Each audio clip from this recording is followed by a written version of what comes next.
पहला प्रिंसिपल है appreciate the good. मतलब हम बाय डिफॉल्ट फॉल्ट फाइंडर है। मतलब हम हमें हमें भगवान हमारे सामने रख दो, उसमें भी गलती निकाल देते हैं, तो इंसान की तो क्या बात है, भगवान में गलती निकाल देते हैं हम लोग। तो इंसान तो फिर इंसान है, वो तो बेचारा गलती से बना हुआ है पूरा, पूरी पूरी मतलब क्या उसे बोलते हैं, कमियां ही कमियां इंसान में, तो हम तो भगवान में कमी निकाल देते हैं, तो इंसान की क्या औकात है। तो appreciate the good, practice it की सामने वाले इंसान में अच्छा देखना, एक अच्छा देखने की कोशिश करो, अप्रिशिएट करो हमेशा। मतलब फॉल्ट, फिर से वही गोल्डन स्टेटमेंट कि क्रिटिसाइज तो कोई भी बेवकूफ कर सकता है, बट अप्रिशिएट करने के लिए करेज चाहिए और करेक्टर चाहिए। सेम वो पहली जो मैंने बात बोली कि मूव ऑन कोई भी सर कर सकता है, बस स्टे करने के लिए करेज और करेक्टर चाहिए। तो करेक्टर और करेज, करेक्टर को बिल्ड करना बहुत इंपॉर्टेंट है, एक स्ट्रॉन्ग करेक्टर बिल्ड करना, समझ रहे हो, अपने आप को समझते हो। जब पता है एक बहुत इंटरेस्टिंग चीज है, अगर आपको पूरी ह्यूमैनिटी को समझना है तो बस अपने आप को समझ जाओ, आप पूरी ह्यूमैनिटी को समझ जाओगे, अपने आप को समझ जाओ, पूरी ह्यूमैनिटी को समझ जाओगे, आपको समझ में आ जाएगा कि लोग एहसासों के बीच में चलते कैसे हैं, कैसे उनको अलग अलग एहसास होते हैं। मुझे कोई गाली देता तो मुझे कैसा लगता है, तो मैं किसी को गाली दूंगा तो उसको वैसा लगेगा। मुझे जब कोई नहीं सुनता तो मुझे कैसा लगता है, जब मैं किसी को नहीं सुनूंगा तो उसको कैसा लगता होगा। वैसी सेम फीलिंग आती है उनको, बट ऊपर नीचे ज्यादा हाई फीलिंग हो सकती है, लो फीलिंग हो सकती है, बट फीलिंग सेम रहती है। ठीक है, तो इसलिए हमेशा कोशिश करो कि सामने वाले की हमेशा छोटी छोटी हरकतें, छोटी छोटी एंडेवर्स को अप्रिशिएट करो, उसमें जो अच्छा है उसको अच्छे से देखने की कोशिश करो, उसे अप्रिशिएट करो, उससे क्या सामने वाला आपसे कनेक्ट करेगा। क्रिटिसाइज मत करो, गलतियां सब में है, हर कोई गलतियां करता है, ऐसा नहीं कोई परफेक्ट बन जाएगा, बट अगर आप उसके अच्छे को अप्रिशिएट करोगे, अच्छे को इनकरेज करोगे, तो नेचुरली ग्रो करेगा उस पॉइंट में। क्योंकि हमें सबको तारीफ सुनना पसंद है, तो हम चाहते हैं बार बार लोग हमारी तारीफ करें, हमें किसी को निंदा सुनना पसंद नहीं है। और जब वो हमारी तारीफ करता है तो हम कोशिश करते हैं उस पर्टिकुलर काम को बार बार ज्यादा बार करने की, ताकि हमारी तारीफ बार बार हो। देन आता है एनकरेज द पोटेंशियल। तो पोटेंशियल को एनकरेज करो। मतलब अमेरिका में एक पर्टिकुलर ग्रुप था जिन्होंने क्या किया, कॉलेजेस में स्टडी करी एक, उन्होंने क्या किया, बच्चों के रिजल्ट पे फोकस ना करके उनके एंडेवर्स पे फोकस किया। रिजल्ट पे उनको रिवॉर्ड नहीं दिया, उनके रिजल्ट कैसे आ रहे हैं इस पे रिवॉर्ड नहीं है, वो एफर्ट कैसे कर रहे हैं इस पे रिवॉर्ड है। मतलब बच्चा पढ़ने में कितना ज्यादा एफर्ट कर रहा है और इस एफर्ट में कितना ग्रो कर रहा है, उसके ऊपर रिवॉर्ड दिया जा रहा है उसको। वो फर्स्ट आ रहा है, सेकंड आ रहा है, थर्ड आ रहा है, उससे मतलब नहीं है, वो एक्शन कितना कर रहा है, एंडेवर कितना कर रहा है, उसके ऊपर फोकस करके उनको रिवॉर्ड दिया जा रहा है। और उनकी स्टडी में क्या पाया गया, ये करने से सबसे ज्यादा चेंजेस आए बच्चों में, सबसे ज्यादा ग्रोथ हुई बच्चों में। मतलब पास्ट स्टडी, पास्ट के वो क्राइटेरिया को, उन्होंने इस क्राइटेरिया को चेंज किया तो बहुत ज्यादा ग्रोथ देखने को मिली। इसी तरीके से अपनी लाइफ में अगर अपने बच्चों को और अगर अपने जो बिजनेस में नीचे काम कर रहे हैं उन लोगों को, भाई बहन को, किसी को भी अगर आप थोड़ा एनकरेज करना चाहते हो तो उनकी पोटेंशियल को एनकरेज करो, वो डेफिनेटली ग्रो करेंगे। रिजल्ट की फोकस मत करो, गलतियां होती है, रिजल्ट की बार हम नहीं पा, खुद को देखो, कई बार हम लोग बहुत एंडेवर करते हैं, रिजल्ट नहीं पा पाते, बट हमारे रिजल्ट के ऊपर कोई हमारी निंदा करता था, हम बोलते रहे तुम्हें पता है मैंने कितनी मेहनत करी है इस चीज के लिए।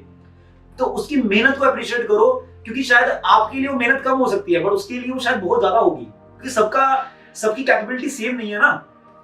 तो इसलिए हमेशा अपने उसके पोटेंशियल को एनकरेज करो। Respect the difference. हम सब अलग है, सब इंडिविजुअल है, ठीक है, सब में डिफरेंसेस है, हम एक जैसे नहीं है, इसलिए तो हम अलग हैं। हम हर तरीके से अलग हैं, हमारा बॉडी टेक्सचर, हमारे हाथों के फिंगरप्रिंट्स और सब कुछ, हर चीज देखो हम अलग हैं। तो जब इतने डिफरेंस है, मींस हम बिहेवियर वाइज भी अलग हैं, और हमें नेचुरली है कि हमारे बीच में डिसएग्रीमेंट होंगे।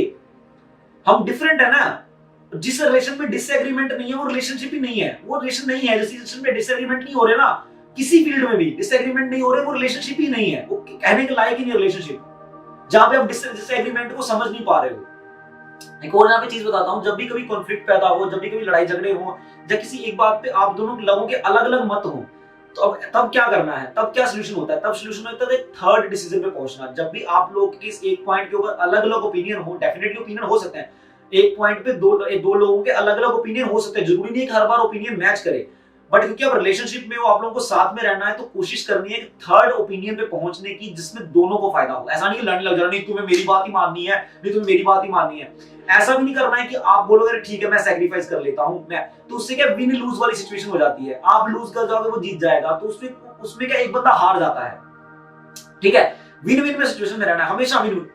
और बिजनेस में यूज करो, रिश्ते में यूज करो, ये बहुत तगड़ी स्ट्रेटेजी है, विन विन स्ट्रेटेजी यूज करो। हमेशा थर्ड सोल्यूशन पे पहुंचने की कोशिश करो, जिससे दोनों को फायदा हो, ना कि कोई एक जीत जाए और एक हार जाए। ऐसा कभी कोई एक, आप तो जीत जाओगे, पर जो हार जाएगा ना, आप तो जीत गए, पर जो हार गया वो उसके साथ आप बाउंडिंग खत्म कर गए पूरी, क्योंकि हारना किसी को अच्छा नहीं लगता। बाउंडिंग बाउंडिंग क्या क्रैक होती है उससे, तो आप जीत के भी हार जाओगे।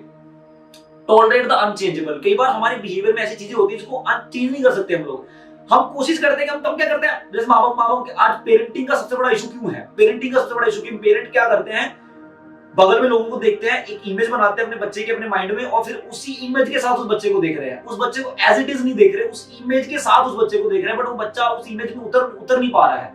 तो तब क्या लड़ाई हो जाती है, अब चेंज नहीं कर रहे हैं, अब टॉलरेट करने को, टॉलरेट अनचेंजेबल को टॉलरेट नहीं कर पा रहे हैं वो, और फिर क्या बच्चा भी फ्रस्ट्रेट होता है, गलत डिसीजन लिए जाते हैं, लाइफ में इरिटेशन होती है, रिलेशनशिप ब्रेक होते हैं, बहुत सारी चीजें। अब मैं बच्चे की एग्जांपल दिया, और भी बहुत सारे रिलेशनशिप में भी चीजें होती हैं। सो जो अनचेंजेबल है उसको टॉलरेट करना पड़ता है, उसको समझना पड़ता है कि ये चीज उस सामने वाले इंसान में कोई ऐसा बिहेवियर होता है, ऐसी हैबिट होती है जो बहुत स्ट्रांग होती है, आप चेंज नहीं कर सकते उसको, तो उसको टॉलरेट करना पड़ता है। आप लड़ोगे तो आप उस इंसान को खो दोगे अपनी लाइफ से, तो उसी से लड़ना नहीं है। और पेरेंटिंग में, फैमिली में सबसे बड़ा इशू क्यों पता हो रहा है, मतलब हम तो यार 3 साल का बच्चा, 4 साल का बच्चा भी कई बार बड़ी बात बोल सकता है, बट हमें कभी ये बात भूलनी नहीं चाहिए, क्योंकि वो 4 साल का ही है, अब वो 3 साल का ही है, बच्चा ही है वो, तब तो क्या उसने बड़ी बात बोल दी। तो जैसे मैं अभी क्या बहुत बड़ा आदमी हूँ, बहुत बड़े ज्ञान, मैं तो मान लो कोई बहुत बड़ी बात बोल दूं, but as a general person मुझे देखा जाए तो मैं भी एक इंसान हूँ, मेरे पास भी फीलिंग्स है, भले बहुत नॉलेज है बट मेरे पास फीलिंग्स है, मतलब मैं भी हर्ट फील करूंगा, बट आज हाँ इस नॉलेज के साथ मैं इस हर्ट फीलिंग को बर्दाश्त कर सकता हूँ। अब मेरे अंदर वो कैपेसिटी आती है, इस नॉलेज से वो कैपेसिटी आती है कि हम बर्दाश्त कर सकते हैं, रिएक्ट की जगह रिस्पॉन्ड कर सकता हूँ मैं इस प्रैक्टिस के साथ। जो मैंने आज इतने 3 साल 4 साल में प्रैक्टिस करी है अपने कॉलेज के बाद, आज मैं रिएक्ट की जगह कई बार रिस्पॉन्ड कर सकता हूँ, but at the same time I am same human being. And जो लाइफ का एक्सपीरियंस है वो एज के साथ आता है कई बार, है ना, कई बार उस एज में हम उस एज की हरकतें करते हैं, उस अलग नहीं कर सकते। ऐसा नहीं कि बच्चे ने बड़ी बात बोल दी आप एकदम उसको बोलोगे ये तो बड़ा हो गया, है ना, इससे तो महान चीजें एक्सपेक्ट करेंगे हम लोग। तब तक 12 साल के बच्चे ने महान बात बोल दिया, अब वो बड़ा हो चुका है, नहीं यार, वो 12 साल का बच्चा है, 12 साल की गलती करेगा तो आप उसको फिर बर्दाश्त नहीं कर पाओगे। तो ये चीज समझना बहुत जरूरी है रिलेशनशिप में। जब भी आप अपने हस्बैंड, वाइफ, गर्लफ्रेंड, बॉयफ्रेंड, जो भी रिलेशनशिप में हो, इस चीज को समझना बहुत जरूरी है कि समटाइम हम बहुत मैच्योर एक्टिविटी कर सकते हैं, but at the same time हमें ये भी नहीं भूलना है कि वो इंसान अभी किस एज में है, किस मेच्योरिटी स्टेट में है ना। अलग अलग जगहों पे मेच्योरिटी हो सकती है, अलग अलग जगहों पे इमेच्योरिटी भी हो सकती है। फॉरगिव द मिस्टेक्स को जो इंसान सबसे पहले माफ करता है ना, वो सबसे ज्यादा खुश रहता है। अपने आप को भी माफ करो, सामने वाले को भी माफ करो। कई बार हम अपने आप को भी माफ नहीं कर पा रहे होते, कई बार मुझसे ऐसी गलती करते अपने आप को भी माफ नहीं कर पा रहे होते। जब भी ऐसी सिचुएशन आए कि आप किसी इंसान के प्रति गलती कर दी और आप खुद को माफ नहीं कर पा रहे, उस इंसान से माफी भी नहीं मांग पा रहे, तो क्या करना है पता है, टॉयलेट में जाना है, बाथरूम में जाना है, किसी ऐसी स्पेस में जाना जहां पे आपको सुनना रहा हो, एटलीस्ट वहां जाके ना मुंह से बोलो, अपने आप को बोलो कि मैं अपने आप को माफ करता हूँ जो मेरे से जो गलती हुई, और मैं उस इंसान को भी उस गलती के लिए हमेशा के लिए माफ करता हूँ। जैसे ही बात बोलोगे आपको ऐसा लगेगा जैसे सर से ना एक बोझा उठा रखा था, उसको नीचे उतार दिया आपने। बहुत पावरफुल एक्सरसाइज, आप करके देखना, आपको बहुत अच्छा लगेगा, बहुत रिलैक्स फीलिंग होती है इससे क्या होता है, मन हल्का हो जाता है कि चलो हमने माफ कर दिया है। माफ करने से आप एक किसी को दान कर रहे एक तरीके से, माफ करो। माफ सबसे कोई बात नहीं, गलतियां हर एक इंसान करता है, हर एक इंसान गलती करता है, कोई ऐसा नहीं कह सकता कि मैं गलती नहीं करता, हर एक इंसान गलती करता है। माफ करो, एप्रिशिएट करो, एनकरेज करो, वो डेफिनेटली एक नेक्स्ट लेवल पे जाएगा।